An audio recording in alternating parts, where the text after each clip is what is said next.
Wasikilizaji wa Red Pro Media, kama vile jinsi nilivyoahidieni kuhusiana na kile ambacho tulizungumza jana na baba wa taifa, lakini vile vile pia kwenye simu ninaye mchambuzi wetu wa siasa. My brother, mambo vipi? Tunashukuru Mungu. Sijui nyie pale studio mnaendeleaje? Sisi tupo safi sana, tunamshukuru Yehova Mungu kwa kutupatia uhai na tunaendelea kumshukuru sana. Na imani kwa nini pia mpo sawa huko? Si ni alhamdulillah. Ulisikiliza neno sudanisation? Ndio, ile nimeipata, hiyo ni Kifaransa kia mtaani hicho. Inaonekana saa hizi Sudan inataka kuja kuingia Kongo. Ni swala la kusema kwamba tunataka tuwachukue watu kutoka Sudani tuwaweke Kongo au nini Always ndugu, nikikwambia kama kabila kusoma huwa wakongomani wale wanaoikala nyuma yake wanaweza wakanipinga. Unasikia? Yes. Kwa kwanza ile mode sudanisation nilitafuta kwenye nini? Nilitafuta kwenye dictionary kuipata. Sasa sijui kama itakuwa ni sudanisation ya modele gani yeye anataka. Okay. Unasikia? Cha kwanza mimi nilimuelewa jinsi anasema ni kama Kongo inataka kama jinsi Sudan iliweza kujigavula. Naam.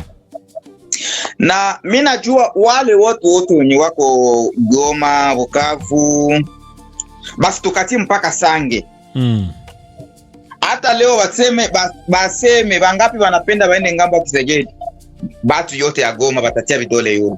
Na watu wa Bukavu hata tulifanya vipindi hapa tukaonesha jinsi gani kwamba wanafurahi sana hatua ambazo Felix Tshisekedi ameendelea kuzifanya, mpaka sisi tukawauliza kwamba ninyi mnafurahije na kati ninyi bado mpo chini ya utawala wa M23. Wakasema wewe uoni, ukiona na macho ya mbali utaona jinsi gani kwamba huyu ndo rais wetu. Sasa sielewi sudanization. Endelea lakini baba. Unajua kitu cha kwanza, kitu kinaweza nikaambia wakongomani wajue. Sisi hatuchambui siasa tu kwa kuangalia upande fulani, hizi tunaegemea upande fulani. Unasikia? Sisi tunachambua siasa kufuatana na facts zenye ziko. Okay. Kama Sudani ilifikia kujigavula, ya kwanza Sudani walikuwa na rasi mbili ya watu. Unanielewa? Naam. Na upande wa Sudani ya Kusini walikuwa na watu weusi kama vile sie. Okay. Unasikia? Na tukisema sasa upande wa Sudani ya Kaskazini walikuwa na watu kama vile Waarabu, ijapokuwa walikuwa wanaongea lugha moja Kiarabu, lakini ni watu ilikuwa ni rasi mbili tofauti kabisa. Sasa ukiangalia sasa Kongo, je, tuna watu wa Goma na watu wa huku Uvira, je hawafanani? Ndo swali hiyo mimi namuuliza Joseph Kabila. Swandiza Kazemberere gisa wanamuita. Unanisikia ndugu yangu? Ile haiwezi tokea kwa sababu Mobutu aliachaka na loga. Unasikia? Pale kwenye alisemaka tata moko, ekolo moko. Yani ni bulozi ile nye Mobutu aliendeaka kuzimu na kaloga wakongomani wote. Na watu wenye wanaanza kufanya ile sudanisation saa zingine watu wa PPRD ndo wanachama wa Kabila. Ndio chama cha Kabila. Unanisikia? Na PPRD wenyewe wamesha kaanza ona mwangaza. Unanisikia? Rais mwenye alikuwa anasema mwenye atakuwa pacificateur, yule anaenda fasi ya nini? Ya adui, yani fasi ya waasi. Maana yule alikuwa ni muasi wa Kongo. Unanielewa? Ndio maana ile mimi nilisema ile sudanisation alisema ni Kifaransa cha mtaani. Unanisikia? Yeyote anaweza kujitokeza aseme Kabila alisomeaka ku école primaire ya Mkongo, ajitokeze wala apinge hii kauli mimi naongea hapa. Kuna taarifa ambazo tulizipata kwamba yule mshikaji alijifunza Kifaransa akiwa yupo Ikulu. Walimu walikuwa wanakuja kumfuata pale, wanaanza kumfundisha Kifaransa. Sasa utasema ile ni Kifaransa? Na tukwahi kumsikia hata siku moja anatoa hotuba kwa Lingala au ana mix Lingala kama vile jinsi tumeona viongozi wengine wamekuwa wakifanya. Yeye ilikuwa ni Kifaransa na mwanzo alikuwa hata anaongea kwa Kiswahili. Bro, mimi nakwambia Kongo tulivamiwa tangu mwanzo. Tangu mwanzo Kongo tulivamiwa kwa sababu hata Kabila ni wazungu ndo walitutengenezea ule rais bandia wakamtia pale. Unamaanisha Joseph Kabila au Kabila mzee? Joseph Kabila ndo mimi naongelea. Unasikia? So ni politiki ya wazungu ndo walituferi nini kutufunga macho na kumtia pale. Joseph Kabila alikuwa ni Rwanda tangu zamani. Tangu aliingia ku pouvoir ukimwangalia alikuwa stand to see ni mwenye walitia pale. Juko sababu chochote alikuwa akifanya ilikuwa ni kwa faida ya Watusi aidha ya Wanyarwanda. Unasikia? Na ndio maana anakia kuangalia aliwekeza sana kwa hii vita. Unasikia? Aliwekeza sana kwa hii vita. Sasa anakia kuangalia anakuwa njia ya kulosti, anakuwa njia ya kupoteza pesa zake. Ndio maana anakuwa nafikia kwa hilo nini? Hiyo Kiswahili cha sudanization. Ndio hivyo. Okay, so ukiangalia upande wa nani, ukiangalia upande wa yeye pamoja na mashtaka ambayo tayari ameshapewa saizi ya kwamba anatakiwa anyongwe. Sehemu pekee saizi ambako anaonekana kwamba anaweza kwenda kuongea yale anayoyaongea tunaona tu ni Goma. Lakini hatujawahi kumsikia kwamba labda anaenda kwenye mkoa mwingine ambayo ipo chini ya serikali ya Kongo kwamba eti labda naye pia anaenda kuongea. Sehemu pekee ambako anaenda kuongea uaga inaga ni Goma. So unajua samaki hawezi kupigia fujo pembeni kwenye ekofasi ya maji. Okay. Unanielewa? Juu samaki yeyote hawezi kupigia fujo injikavu. Unasikia? Ule kwa nachezea kugoma kwa sababu pale ni pua na mdomo na Rwanda. Okay. Unasikia? Chochote kinaweza kufanyika atakimbilia Rwanda. Unasikia? Na ndo maana nabakilia kwenye ile mkoa anachezea pale. Unasikia? Na kitu kinakuja hata kiweza kwa sababu Marekani namwambia watowe vikosi vyao isifike tariki 20 ya mwezi wa 4. Tarehe 20 ya mwezi wa 4. Yes. Mbona ni hapo 23 hayaisha. Unanielewa? Kwa sababu kwenye milima kule wameshapata shida. Yaani perte. Yes. Huku wanakuwa wanajikaza tu. Ndio hicho. Okay. Una uhakika kweli wanajeshi watatoka? Nina 50% ya Wanyarwanda kutoka na nina 50% ya kufanya kingine kikundi. Unasikia? Na ndio maana nilipenda niambie Wakongomani wakuwe mayele. Watajifanya kingine kikundi cha kusema jeshi la Rwanda lishatoka, sasa hawa ni Wakongo ndio wanaanza pigana. Ndio. Kuna hizi taarifa zilizosikika kwamba kuna makubaliano yaliyokuwepo kati ya Kabila pamoja na Kagame kuhusiana na wale wanajeshi ambao walikuja, wengine wakasema wa mercenaires. Iko vipi kitu? Unajua Kabila aliwekeza sana kwa hii vita. Na Kabila aliweza kwenda kukodi wanajeshi wa Rwanda. Unasikia? Kuna pesa nyalitia. Na ndio maana nilipenda niwaambie Wakongomani, hii miaka 18 alifanya ilikuwa ni uchumi alikuwa anawekeza ya pesa ya kupiganisha Kongo. Unanisikia vizuri? Yes. Kusudi akifanya nini leo wanasema ile sudanization yake. Sasa sudanization yake inakatala, inagoma. Unanisikia? Sudanization yake inagoma. Kwa sababu ukifuata historia za nchi ambayo zilikuwa zikijikata na kufanya nchi mbili, kuna historia katikati ilikuwa inakuwa pale.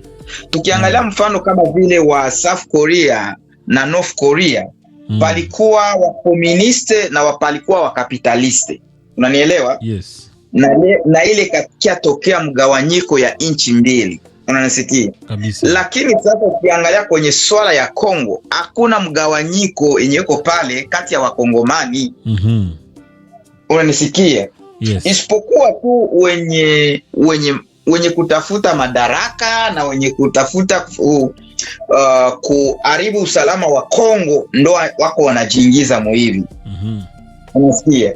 Yani hakuna mkongomani yoyote raia unaweza kumwambia bora leo tugabule inchi, au tamsikiaka wa vile. Isipokuwa ni wale wa transplante, yani wale watu wenye walitoa Rwanda waenda kuwapandikiza kule. Yes. Ndo wanaweza kuongea vitu kama hivyo. Unasikia? Lakini mkongomani wa baba na mama hawezi kuongea hivyo. So na kitu tulitaka kutoa tu tahadhari kwa wakongomani wakuwe makini, kwa sababu jeshi la Rwanda wako nenda na jiondoa kwenye maeneo walikuwa wakitilia makambi zao. So wasijiingize pale, kwa sababu wanaweza kufanya mauaji yoyote. Ndo hicho tungeomba kwenye raia ya Kongo wawe makini. Kwa hiyo so aliwekeza pesa akawachukua wale watu wale wa mercenaires. Mamluki ndo wanawaita mamluki. Mamluki, yes. So saizi Marekani imekuja kwamba tokeni. Kwa hiyo mkataba wake na Rwanda ndo hivyo umeishia hapo au vipi? Ikoje kwanza hii? Naweza nikasema Marekani ajui mkataba wa Kagame na Kabila. Marekani haitambui hata kidogo. Unasikia? Yes. Na ukiangalia kwenye hii swala, ukiangalia vizuri, Kongo amejitoa mubile vya twende doa. Ukiangalia vizuri, kwa sababu vile vya kwenda doa ilikuwa ni kama vile walikuwa wanataka kuchezea serikali ya Kongo kama mchezo. Unanisikia vizuri? Yes. Kwenye mpira wote unachezeka ni Marekani. Unanielewa? Sasa waasi wa M23 walikuwa wanapenda waangalie jinsi Rwanda naweza kuplay party kubwa kwa kuvunja mahusiano ya Kongo na Marekani. Hata ukiangalia hapa juzi jinsi kulitaka kutokea maafa, aidha mauaji ya mke wa rais wa Kongo. Unasikia? Rwanda ilikuwa inacheza party kubwa sana. Unasikia? Kusudi wamuue bibi ya rais wa Kongo, kusudi Kongo itengeneze kama sababu vile kauasa makati yake na Marekani. Unasikia? Lakini ile shambulizi imefeli kwa njia moja aidha nyingine. Okay. Ndio maana walikuwa wanataka wamuangamizia hapa Marekani, kwa sababu saizi kuna ukaribu uliopo kwa kiasi kikubwa sana wa Marekani pamoja na Kongo. Ndio. Unanisikia? Yes. Kwa sababu sitakudanganya, napenda niongee ukweli kuhusu hii swala. Kongo amesha kujitengenezea yani hatua moja kubwa mbele kati ya uhusiano wake yeye na Marekani. Unasikia? Na ndio maana uliona Kongo amejitoa muile vile vya kusema no, hii shida yangu acha nipelekee umoja ya Ulaya. Unanisikia? Kongo ameshatoka kuile nini katika ile nani ya kupelekea matatizo yake umoja ya Ulaya, akasema no, acha nikimbilie Marekani. Marekani ndo kila kitu chote. Unasikia? Na ndio maana Marekani akasema no, hata mimi ni muunge Kongo mkono. Na ndio maana Kongo akasema no, ukiangalia katika hii tatizo yenye mimi nimepitia katika miaka 30. Unasikia? Sio wakongomani kwa Kongomani ndio wanapigana, ni Rwanda ndio anaingia pale kati. Unasikia? Na ukiangalia vizuri satellite zilionyesha gisi wanajeshi wa Rwanda wamevuka kwenda kusaidia nani wala M23. Unasikia? Kwa sababu M23 ilikuwa na jeshi. Unasikia? Ndio hicho.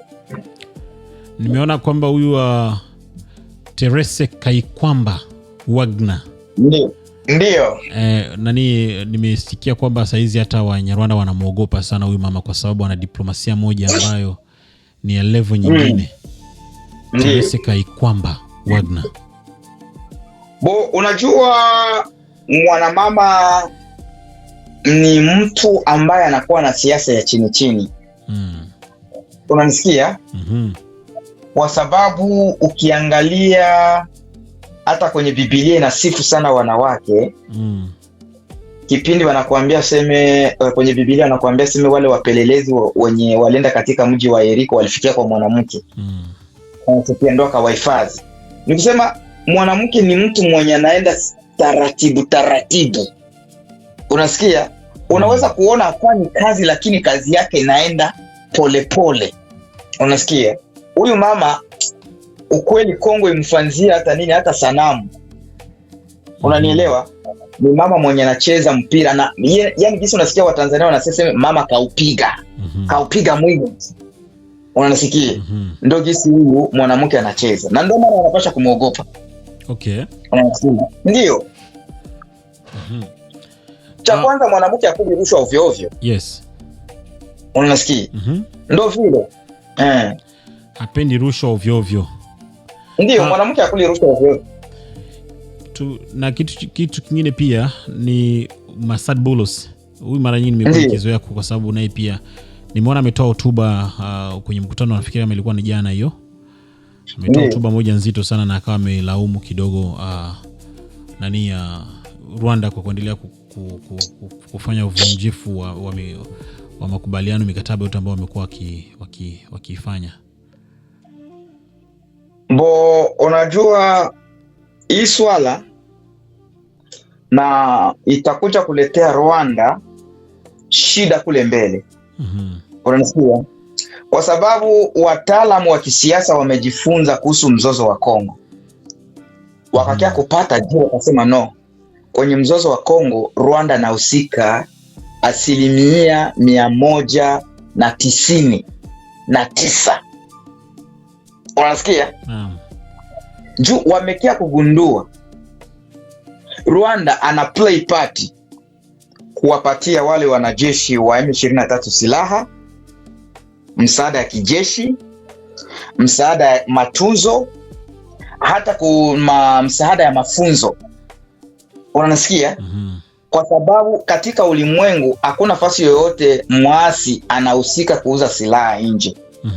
Unasikia? Wanapasha kutumia nchi fulani kusudi wapate ile msaada. Yes. Na ile nchi ilikuwa pale ilikuwa ni nchi yenye nawapatia nini msaada ya kila kitu chote, na ndio maana wanakuambia Rwanda ndio ana play many part katika mzozo wa Kongo.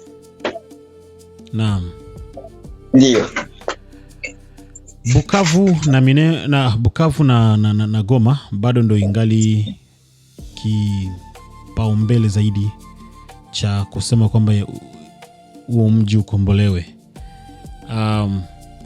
Unafikiri kutatokea mapigano au kutokana na hili la kwamba M23 wanatakiwa watoke tarehe 20 basi watatoka tu pasi na mapigano?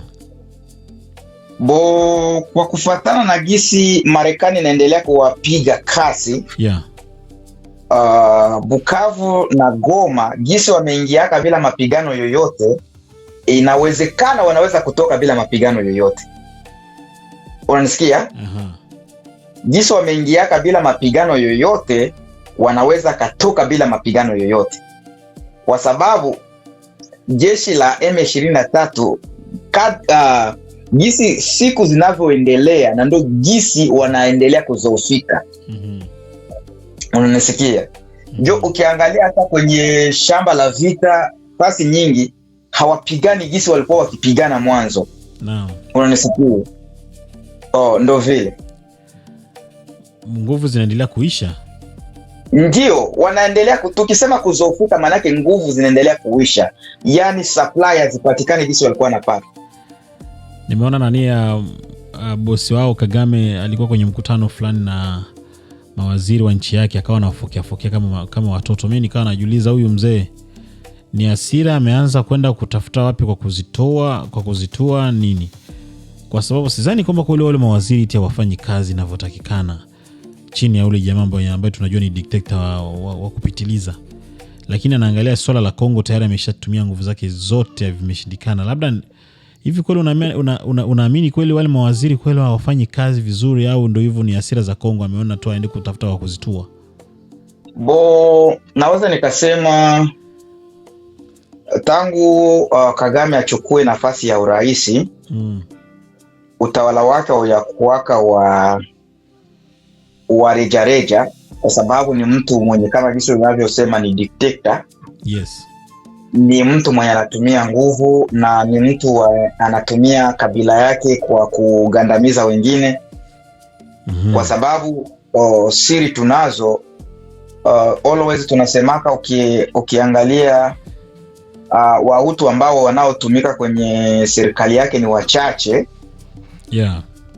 Unamsikia? So sigusi sana masuala ya Rwanda, lakini mimi naweza nikasema Kagame huenda huu unaweza kuwa ndo mwisho wa yeye tena kuongoza. Na kabla tukiangalia vizuri, unasikia, Rwanda yeyote anaweza kutokea kama vile mtu utawala wake utakuwa na upinzani wa nguvu sana pale Rwanda. Inabidi gisi wameingiaka kivita na ndo gisi na waingie kivita ndo utawala unaweza kuwa vizuri. Unanielewa? I see. Ndio baba. Tumeshagusia swala la M23, tuachane nao kidogo. Ndio. Maendeleo ya Kongo yanaendeleaje? Tumeona alienda kuzindua, alikuwa ameenda wapi? Bandundu, ilikuwa ndo Bandundu kule? No, ilikuwa ni katika mkoa wa Ituri. Ituri, yes. Ya, ilikuwa ni mkoa wa Ituri, pale Bunia. So unajua mkoa wa Ituri unaongozwa na gavana ni mwanajeshi, yani mkuu wa mkoa ni mwanajeshi. So na ule ndugu kabisa Kashama, Luboya Kashama Johnny, ndo nawaza ndo mkuu wa mkoa pale. Naweza nikasema ule baba ni patriot, yani ni mzalendo. Kwa sababu ule baba kwenye masuala la kiusalama hatanii. Naam. Unasikia? Ule baba kwenye masuala ya kiusalama hatanii. Na ule baba ni kama, naweza nikasema ni kama za vile ndani mwake kuna uraisi fulani hivi. Unanisikia? Ijapokuwa umri umeshaenda, lakini ukiangalia kizuri ule baba ndani mwake kuna uraisi fulani hivi. Naweza nikasema wa Kongo ni kitu tu Kenya waoni ndani ya mtu. Unanisikia bro? Yes. Ni ile kusema nabii ana heshima kwao. Samani sana. So tukiangalia katika marais wote wenye Kongo ishapata. So tukimtathmini sana nani Rais Tshisekedi, ni ukweli ana maono.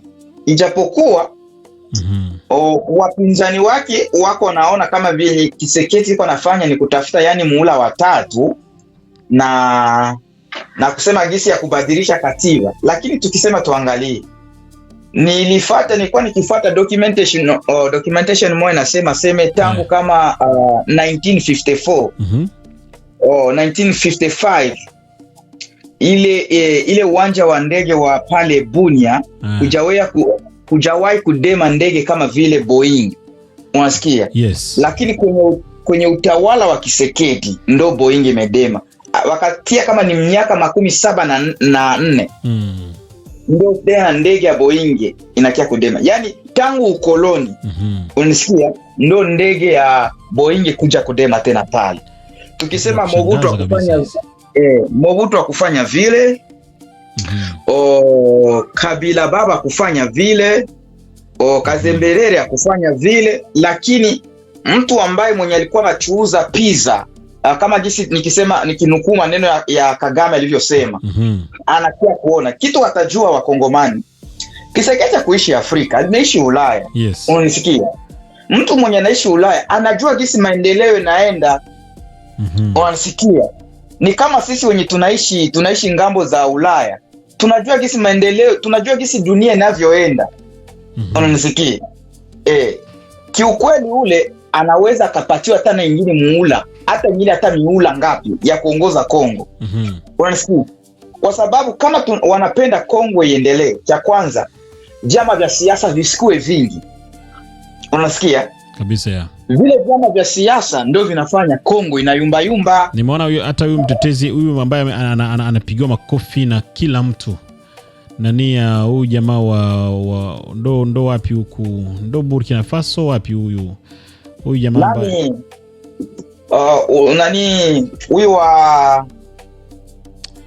huyu rais wa Burkina Faso. Yes, ndo Ibrahim Traore. Ndo Burkina Faso. Ndo Burkina Faso. Traore. Nimeona Ibrahim Traore hata naye pia amefuta vyama vyote. Hali ya kwamba Afrika nzima tunampigia makofi, lakini yeye alisema sitaki mambo ya vyama katika nchi. Akafuta vyote. Watu wakaanza kutafsiri kwamba ni udikteta, lakini mbona yeye amefuta na watu tunampigia makofi? Ni sio, unajua ukikuwa na vyama vingi vya siasa huwa vinachangia vurugu. Unasikia? Lakini ukiangalia katika Kongo vyama vya siasa ni zaidi. Yes. Ni zaidi za kabila za Kongo. Ibrahim Traore ni Burkina Faso ndio. Unasikia? Kwa sababu Kongo kilamuka unaota naona kwa chama chako, usubuhi unapandisha na we unaenda unaenda kuodesha nani ofisi, na mimi nakuwa chama chetu ndio tunahusika na hiki na hiki na hiki. Sio ndio vile siasa inapelekwa? Watu wanakuwa wanaangalia kwa nchi zisizoendelea. Je, kama tuangalie mfano Marekani. Marekani ina vyama viwili vya siasa tu. Yeah. Wa Democrat na wa Republic. Unanisikia? Sasa kwa nini Kongo tukue na vyama vya siasa karibuni hata 100 na vitu? Hata 1000. Unanisikia? Na ndio vinachangia kuleta vurugu. Kwa nini Kongo tukue na wabunge wengi? Ile yote inachangia vurugu. Unasikia? So mimi naona Kisekedi kama kipenda utawala wake uende vizuri, ajaribu kupunguza vyama vya siasa. Ijapokuwa watanongona, watapiga fujo, lakini ajaribu kupunguza. Sasa ushe kujiuliza kwa nini waongee Kinyarwanda waliopo Kongo? Hao wanasema Wanyarwanda waliopo Kongo. Manake si ndio wanaongea Kinyarwanda, right? Ndio. Licha kwa wanajiita Banyamulenge lakini tuwatambue kwa kupitia lugha yao wanaongea Kinyarwanda. Maana wao hawajawahi kuitafsiri kwa lugha lingine, kwa jina lingine. Kinyamulenge bado haijawahi ku make sense. Si ndio hivyo? Lakini hivi ile jina ingaliki napata upinzani. Kwa sababu bro, unajua ukweli hauwezi ukapingika. Unasikia? Ukweli hauwezi ukapingika kwa sababu wakisema Wanyamulenge. Sasa Kinyamulenge inaongelewa ni lugha ya nchi nyingine. Maanake nyinyi ni wakule nchi. Mimi niliweza kusema hii swala ni hivi. Unasikia? Wakongomani hawana tatizo na raia wa Kinyarwanda wanaoishi Kongo. Unasikia? Ni kama leo naweza nikasema mimi ni Mkongo lakini asilia yangu ni ya Rwanda. Tatizo iko wapi? Always nasemaka hii neno. Unasikia? Ndio Wakongo wanapenda ile je suis congolais d'origine rwandais. Où est le problème? Unasikia? Lakini hauwezi kusema mimi ni Mkongo originaire ya sehemu fulani Mlenge na nini. Sasa mbona uongee lugha ya pale? Unasikia? Pale Mlenge hakuna hata mtu ambaye anakutambua pale. Yes. Na nisikie tu wale wako wote pale baada ya kufanya ya kufanya. Ndio. Lakini kwa sababu naam, hakuna kabila ya Kinyamulenge katika zile kabila 450 za Kongo. Hakuna kabisa. Hata wengine wenye wako wanajiita Wanyabwisha hao ni Wanyarwanda ndugu yangu. So Wanyabwisha. Wanyabwisha. Ukiuliza utasikia sasa kuna Wanyabwisha. Hao ni Wanyarwanda ambao walimuogopa Kagame, wakaanza kujiita tu Wanyabwisha tu. Wanaishi mangambo ya kule mangambo ya kule Masisi, mangambo ya kule Bunagana. Sasa swali langu mimi alikuwa limeenda kwenye mambo ya ukabila. Maana tusiendeleze sana mambo ya ukabila hapa. Ya kuligusia. No, swali langu ilikuwa ni hivi. Swali ilikuwa ni hivi. Kwa nini waongea Kinyarwanda wengi ndio bado wanaonekana eti ni wapinzani sana wa Felix Tshisekedi mpaka saa hizi tunavyozungumza? Hali ya kwamba sisi wengine ambao tulikuwa tuko labda wapinzani, kwa maana mimi mwanzo sikuwa namfurahia yule rais Felix Tshisekedi, right? Lakini kadri jinsi nilivyomtegea sikio na nikaamua kumpatia muda nimwangalie kwa kila anachokifanya, akapita na nibadilisha. Lakini kwa wengi wanaongea Kinyarwanda ni kama vile wao wamebakia kwenye msimamo fulani tu kwamba hawataki kubadilika. Hii hali inasababishwa na nini? Kwa sababu cha kwanza, wengi kama kwa siku hizi wanaendelea kumpinga, unasikia? Kwa sababu cha kwanza Kisekedi ile mambo ya kubadilisha katiba. Unasikia? Kwa sababu ukiangalia ile mambo ya kubadilisha katiba, na ndo kuna kia kutokea ile wanakuambia seme ile mambo ya kusema seme watu walipewa yani nationalite collective ejawe ya kukua. Tangu dunia ukiangalia katika nchi zote za ulimwenguni nationalite collective ya kuwaka. Unanielewa? Sasa wanaona wakibadilisha katiba itabidi kila mtu ajiombe nini? Uraia. Unanisikia? Sasa na ndo ile ukiangalia kwa leo wale watu tu wanapasha kumpinga. Sijui kama unanielewa ndugu yangu journalist. Nakuelewa vizuri sana, Kwa sababu wanajua katiba yenye ilikuwepo ilikuwa inapatia manufaa raia wa kigeni. Anasikia? Ndio. Na katiba ambayo sasa wanataka kwenda kuitengeneza itawapatia kidogo ugumu raia wa kigeni. Ndio.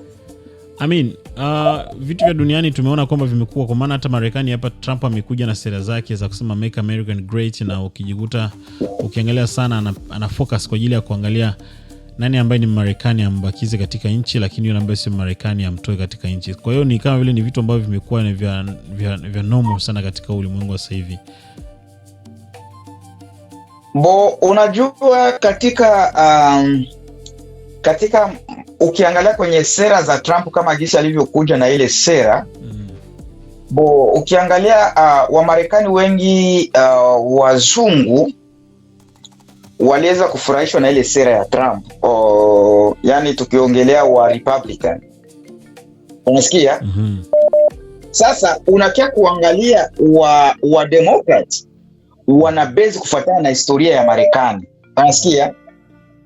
Wanaendelea kumuonesha bwana Trump, ukiongelea hicho unasabu kama Marekani ni nchi yenye muungano wa mataifa tofauti, hata na wewe mwenyewe unaweza kia kujikuta na wewe ni mgeni. Unanielewa? Na ndio maana unaona Trump kwa siasa kama huyu mula wake wa pili, yani hagusi tena watu weusi. Hata ukiangalia hata kama hawa wa migration hawa ICE wenye wako ndani na kamata raia wenye wanaokuja kiharamu, hawagusi watu weusi. Unasikia? Yes. Wako wanagusa tu ni wale wa nini, wale wa raia wa Kispanish nini, wanajua wale ni kama vile wale wa kudandia. Unasikia? Ndio vile. Kwa sababu ile sera walimwambia Rais Trump, no, kama unapenda huu mula wako uishe vizuri, usigusie tena vile. Unasikia? Kwa sababu zile zilikuwa zinachochea nini? Kauli za kiubaguzi. Ndio hivi. Okay, sasa huko tuko tunaelekea ukingoni kabisa wa kipindi chetu. Nilikuwa naangalia hapa ile story ya Bunia ambao ndio hivyo Ituri, right? Kutoka Kinshasa ni umbali wa kilomita 1800. Kwa hiyo rais alitoka Kin, nafikiri alichukua ndege alafu akafika Ituri, lakini alifika pale akaenda kwa ajili ya kufanya kile alichokifanya, na baada ya pale mambo yalienda mazuri zaidi. Kwa hiyo kama amekuwa na uwezo wa kufikisha maendeleo mpaka maeneo ya Bunia ambako ni umbali kiasi hicho, inaleta taswira nzuri zaidi na inaleta majibu mazuri kwamba huyu jamaa yupo kwa ajili ya nchi nzima. Unaona, tunaweza tukasema kama jinsi mwanzo ulisema hivi, ulikuwa ukikuwa kama vile umtaki na Rais Tshisekedi. So ndo kale kamsema wanasema mkiingereza sasa, wanasema say don't judge the book by its cover. Unasikia? Yani usianze kulaumu kitabu kuonekana tu muonekano wake wa nje, unaanza unasikia? Lakini jaribu upekue ndani, utajua mambo yenye iko ndani. Unasikia? Wakongomani wengi hawakuwa na muelewa Tshisekedi. Yes. Hawakuwa na muelewa Tshisekedi. Kwa hivi sasa ndio wanaanza kumuelewa. Unanisikia? Kwa hivi wakongomani wengi wanaanza kumuelewa Tshisekedi. na hata wako kule kwenye M23 inashikilia. Ukisikia hata ule mama ambaye yenye M23 ilimuwaka, ukisikia kwenye hotuba yake alikuwa anasema hivi, kipindi ya Kiseketi watoto wetu walikuwa wanaenda shuleni kwa bure. Walimuaga yule mama? Hatukuwa tunalipa shule. Na kipindi cha Kiseketi hatukuwa tunalipa nini maternity. Na yani wamama walikuwa jifungua kwa bure. Lakini tangu nyie mlikuja tunakuwa tunalipa. Watoto wakienda shule tunalipa. Na wazazi wamoja, kwa sababu wazazi wamepoteza kazi, hawana ile uwezo wa kulipia watoto shule. Watoto wanabaki nyumbani. Kama nyinyi walisema hivyo wakamua, right? Wamemuaga. Wow. Wamemuaga. Sasa yeye kumbe huyu anajua ukweli. Na akasema ambao wanaolipisha kodi sio wa Kongo, ni Wanyarwanda. Unanisikia ndugu yangu? So nikusema naangalia jambo lingine pia hapa. Bunia na Kampala inaonekana ni karibu. Ndio, ni wanampaka.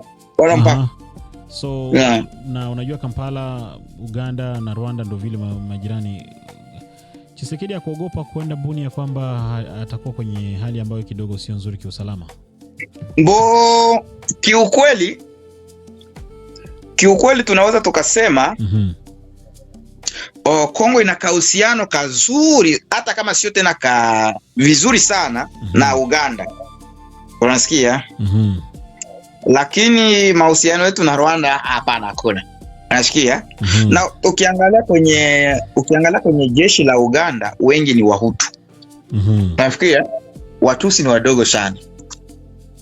Okay. Unasikia? Wengi ni Wahutu. So tandisi ukiangalia kwenye jeshi la Rwanda wengi ni Wahutu, lakini wanaoongoza wengi ni Watusi. Nilikuwa naongea na jamaa mmoja, siwezi nikamtaja jina. Naam. Akaniambia ndugu yake anatumika kwenye jeshi la Rwanda.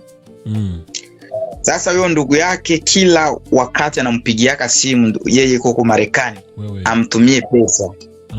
Akamuuliza sasa, sikule mko mnapokea vizuri? Akamwambia sisi hatupokei, unaweza kupata pesa.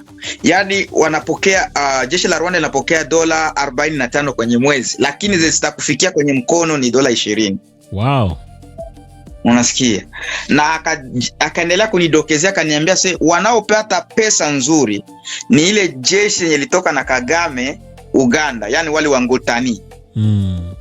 Ndio wanapokea vizuri na ndio wana maisha mazuri. Yeah. Yani hapo mpaka wanashangaa, wanajiuliza sasa hapo ndo nini sasa? Ndio hiyo bwana. I say. Mimi nafikiri mpaka hapo msikilizaji wetu atakuwa ametuelewa vizuri, kwa maana tumehakisha tuna kama kitu cha dakika 30. Lakini labda la kumalizia ni Wamarekani Kongo wanakuja? So kwa ukweli Marekani ina plani ya muda mrefu Kongo. Sio plani ya mwaka, aiza miaka 2, aiza miaka 3. Yani rais yowote mwenye atakuwa anaingia Kongo atakuwa anakuja kwanza Marekani, akuje asaini ile mkataba mbele ya kupewa nafasi. Anarudia hivi kama sasa akaja kuleta mambo yake ya Uswahili pale. Yes, unasikia? Yeah. Juu Marekani itaitika itoe mabilioni zake kwa sababu ya kuendelesha mkoa wa Kivu ya Kusini na Kivu ya Kaskazini. Kwa sababu ile mikoa yote ni kama vile territory zenye Kongo mempatia Marekani, beba mimi hizi nashindwa kuziendesha, wewe chukua hizi. Unasikia? Na wa Marekani kitu ninachowapendea ni cha kwanza ni wafanya biashara. Marekani hawezi kukuendea kwenye hajaona faida yake kabisa. Unasikia? Hata hii vita wanaopigana kule Iran. Hata vita wanayopigana kule Iran wako wanatafuta faida yao. na ndio maana ulisikia Rais Trump alikuwa anasema tukifikia kwenye makubaliano mazuri mimi nasimamisha vita, lakini kama kuna makubaliano mazuri tunaendelesha nini? Vita.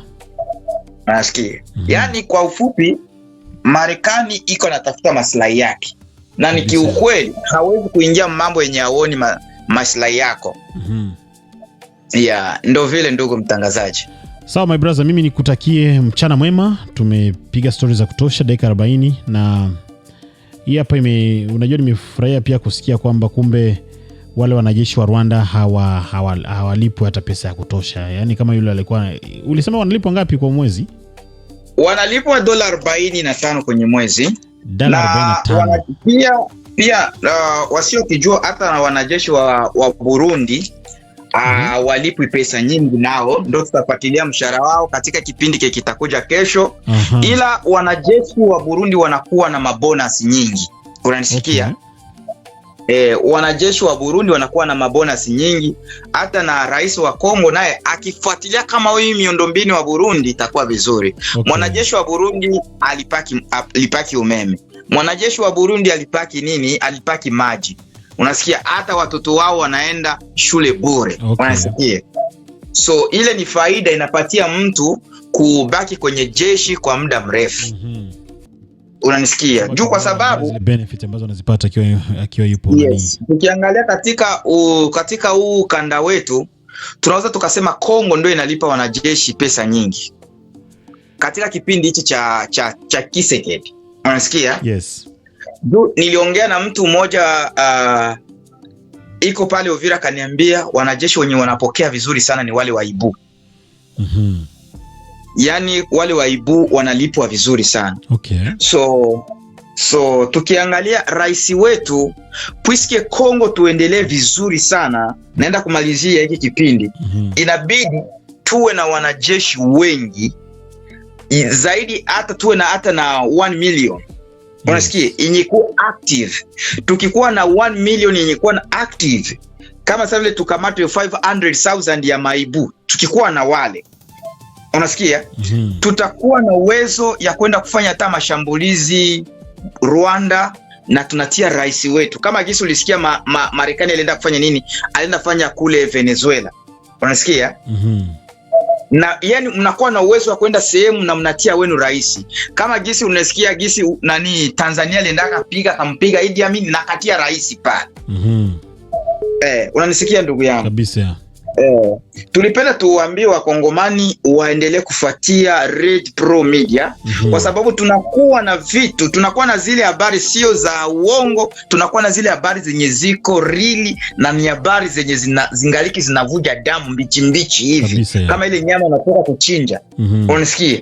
Kwa sababu sisi hatukurupuki tu kwa kuleta tu historia hivi. Tunafuatilia kwanza. Mbele ya kufanya kipindi tunakamata ka wiki mzima. Tunafuatilia huyu alisema juu ya nini. Unanielewa ndugu yangu? Na kitu tu nilitaka kuelezea, Kabila atakosa inchi yenye itampokea. Pole. Na unanisikia? Na kuna kitu nilipenda ni shauri serikali ya Kongo. Kama utanipatia dakika 2. Shuka nalo baba, shuka. Ningependa ni shauri serikali ya Kongo itengeneze nao wakuwe na wale wajasusi. Unasikia? Wale wajasusi wa kusema nini? Kama vile ulisikia Rwanda ilituma watu kutoka Rwanda mpaka kukuya Washington kia kufanya maangamizi. Unasikia? Ni kama vile unaona Marekani nayo inakuwa na kile kitengo CIA. Unasikia? Yani Kongo tunabidi na sisi tukue na male majasusi wakuwa mu inchi zote, tuseme Uganda, Kenya, Tanzania, kokote mwenye kikuwa kinyume na serikali wanamalizia kule. Kama vile Kabila alikuwa tayari, kwa maana hukumu yake imeshagatolewa. Huyu alitakiwa tusionai tena kabisa kwenye hizi stories za namna hii, kwa sababu tunaendelea kujenga nchi yetu. Yani muzile nchi zote zinaotuzunguka kama vile Afrika, rais anjifanya anakuwa na kikundi ya wale watu wamefanya shule wanaita criminology. Unasikia? Wamesomea mauaji. Unasikia?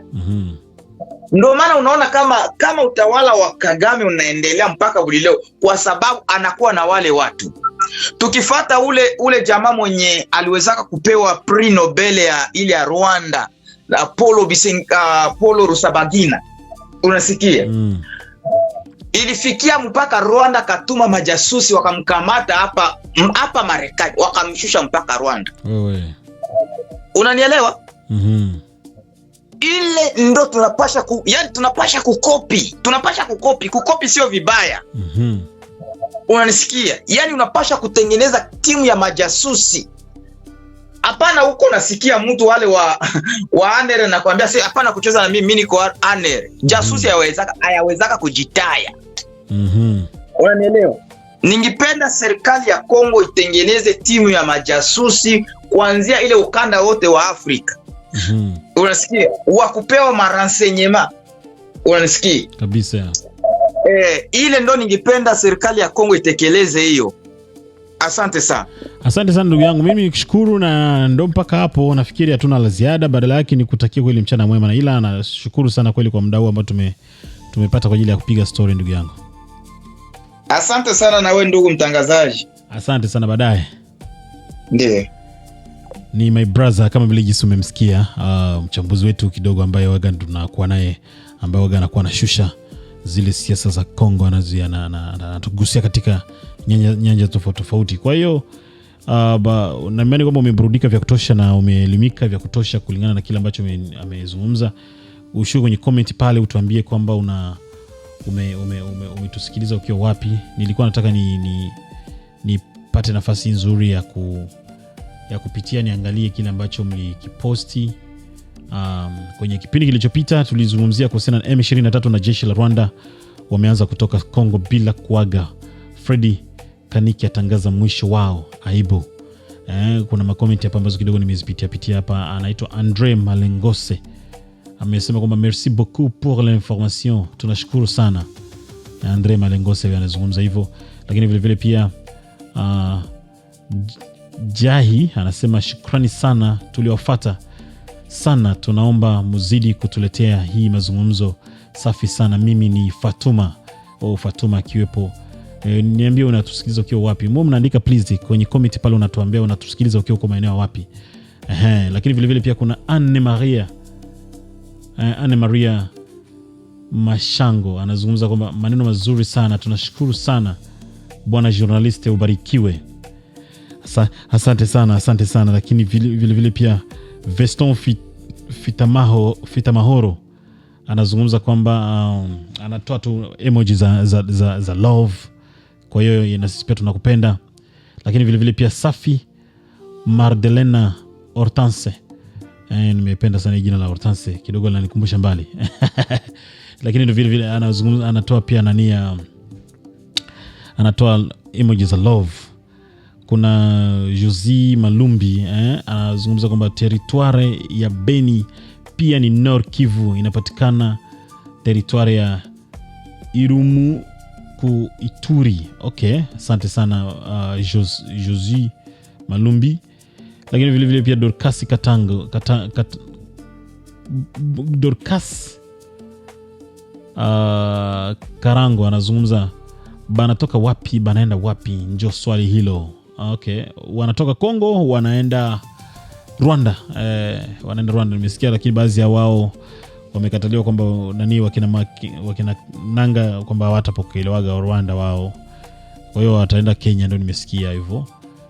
Lakini vile vile pia Ombe Muberuka anasema muri abanyamakuru siga ingegera. Kuja niangalie kwa Kiingereza hapa inazungumza are you a journalist or lawyer? Okay, so maybe wanamuuliza kwa nini kipindi cha Baba wa Taifa tulikifanya. Mimi sio lawyer, badala yake mimi ni mtangazaji. Kwa hiyo ndo jibu naloweza kupatia mimi la moja kwa moja. Lakini vile vile pia wa mwisho hapa na sikia leo hivi kama niendelea na mengine, anaitwa Muzamba Luis anasema tunafahamu kwamba hawa Watusi hawana nguvu, ila kwa kuwa ni watu wenye kuungana kabisa na Mutusi, hawezi kuwa kontra Mutusi hata siku moja. Wanaishi umoja kabisa, hiyo ndiyo nguvu wanazo. Okay, Asante kwa nafasi nzuri, lakini vile vile endelea kushusha comment hata kwenye hiki kipindi, maana yake ushaelewa kwamba bwana ukija na comment nani ukisha comment waga tunakuja tunaipitia tunaisoma hivi kwamba tufanyie kazi, na ndio jambo la maana sana ambalo sasa hizi tunakuwa tunalifanya. Kwa hiyo kwa nini ukose kufanya hicho kitu kwa kusema tushirikiane hivi kwamba vitu viendelee vizuri zaidi. So please shuka kwenye comment uniambie kwamba unatusikiliza ukiwa kwa pande zipi na unaburudikaje na kazi zetu, manake tunafanya kwa sababu mapenzi ya dhati tu ndio inatupeleka kwamba tuone kwamba kuna umuhimu wa kulifanya hili swala. Hatuingize chochote kile, hata YouTube yetu waga haitulipi chochote kile, kwa maana walitupiga masanction tukasema sio mbaya. Hatufanyi kazi kwa ajili ya kusema kwamba YouTube itulipe, badala yake tunafanya kazi kwa ajili ya kuisaidia Kongo, na tunamshukuru Mungu kwa maana mlango mmoja ukifunga mlango nyingine inafunguka. Kwa hiyo tupo sawa, tunapata japo hata ugali tunakula, na ndipo tumeona kwamba hapana, tuendelee tu kufanya kazi kwa ajili ya kusaidia ndugu zetu, kwa maana kupitia hapa kwenye hivi vipindi tunaelimishana na siku zinaenda. Ndio kwa maana mara nyingi hata ukiangalia vipindi vyetu waga vinavyoanza hakunaga matangazo. Ukiplay tu video zote za Red Pro Media unajikutaka zinaanza kuplay moja kwa moja. Ile ni ishara moja kwa moja ya kuonesha kwamba bana huko hatulipwi. Maana yake ukiplay video alafu unajikuta matangazo kwanza ndio inaanza, automatically ujue kwamba bana okay, watu unawaingizia japo hata chochote kile. Ila sisi hatulipwagi chochote kile, lakini tulijiuliza tu swali kwamba je, kwa sababu hatulipwi basi tuache kazi? Tukapata majibu kwamba hapana, kwanza hivi jinsi hatulipwi ndio tunataka kabisa tu focus zaidi kwa ajili ya kuhakikisha kwamba tunawaelimisha watu, kwa maana tunakuwa tunajua kwamba tunafanya kwa mapenzi ya nchi na ipo siku itatulipa. Tukikutana na watu ambao wana nguvu zao kidogo watatulipa. Kwa hiyo hata tu jinsi unavyosikiliza na inakusaidia, unakupatia tumaini, tayari hayo ni malipo. Hatuna haja ya kusema kwamba eti bana tupewe mambo makubwa zaidi. Hapana. Kwa hiyo ndio ipo hivyo.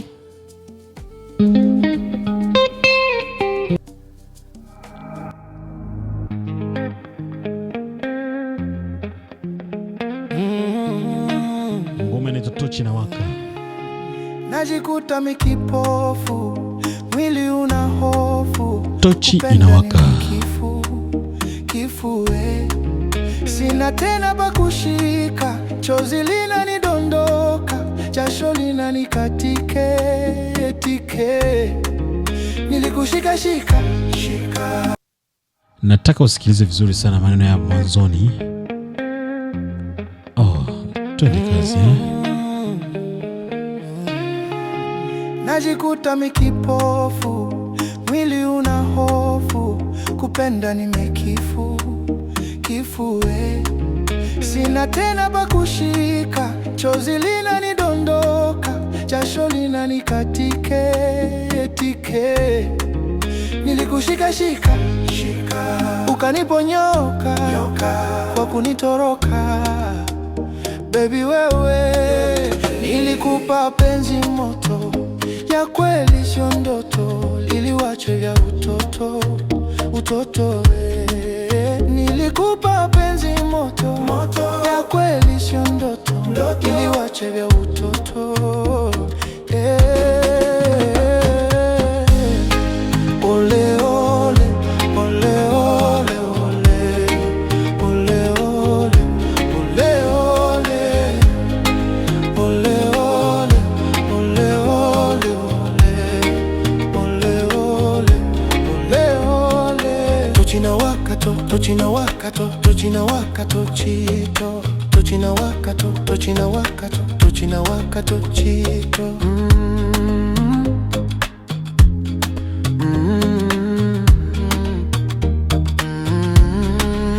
Sikujua mimi na wewe itafika siku moja ambayo tutakuwa na hali kama hizi, kama hizi. Nilijua unanipenda, kama utanitenda mbele tutakwenda, ila mbona peke unakwenda. Tamani yako haifutiki, mwenzio napitia ziki, ni kama mwenzangu kumbuki. Nilikupa penzi moto, viache vya utoto, utoto nilikupa penzi moto moto, na kweli sio ndoto, ili wache vya utoto ole ole, ole ole, ole ole, ole ole, baby wange ole ole, uko wapi mama? Ole ole, tochina wakato, tochina wakato, tochina wakato chito, tochina wakato, tochina wakato, tochina wakato chito.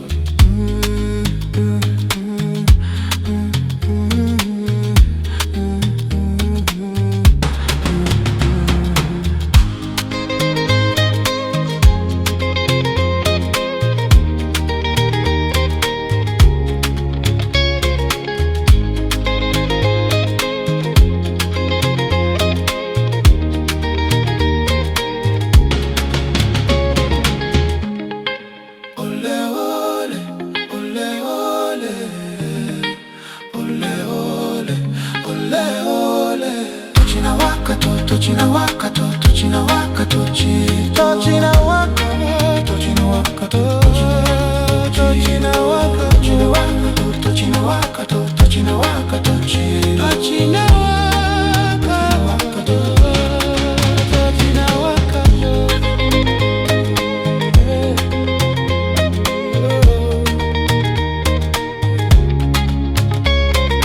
Tochina wakato mama, nakutafuta gizani ma, umejificha na sikuoni, binti rembo asilia.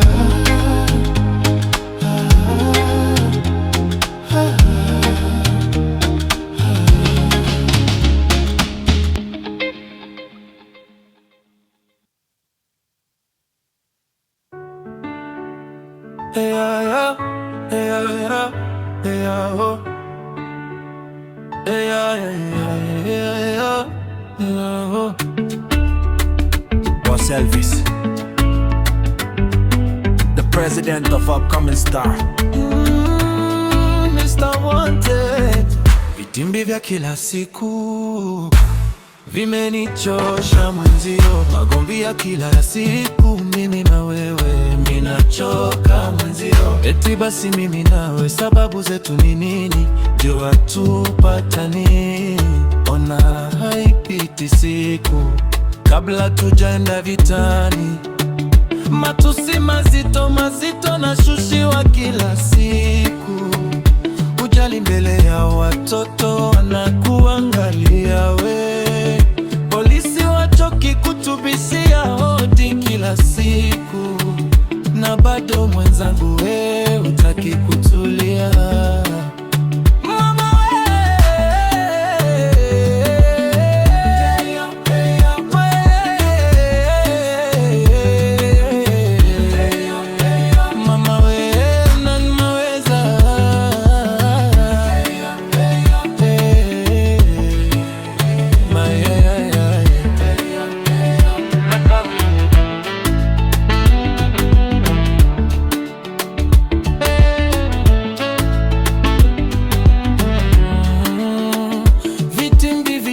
Vinavyoongezeka kila siku, vyakosesha raha na amani. Jamani, jamani, mapenzi sitaki, mana sio vitimbi, vitimbi vinavyoongezeka kila siku.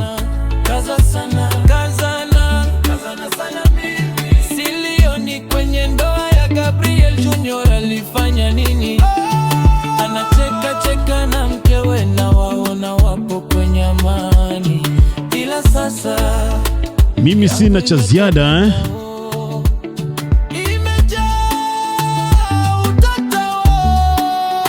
zaidi ya kwamba nikutakia siku njema, siku njema